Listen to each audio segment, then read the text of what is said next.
MHTCT आणि नीट बायोलॉजीमध्ये प्लॉयडीवरचे questions नेहमीच स्टुडंट्सला confuse करतात.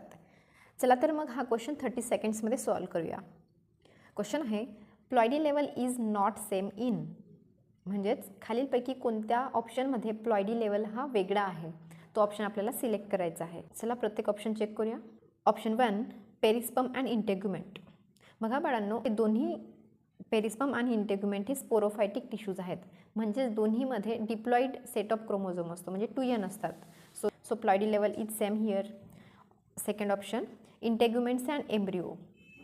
इंटेग्युमेंटसुद्धा आणि फर्टिलायझेशन नंतर बनणारा एम्ब्रिओ हा सुद्धा डिप्लॉइड असतो. So here also ploidy level is same 2n. Next option nucellus and secondary nucleus. So हे सुद्धा डिप्लॉइड असतं. So again ploidy level is same here. Next option बघा, antipodals and secondary nucleus. So antipodals हे embryo सॅकमधले cells आहेत जे की haploid असतात आणि सेकंडरी न्यूक्लियस हा डिप्लॉइड असतो, म्हणून ह्यांची प्लॉयडी लेवल ही सेम नाही.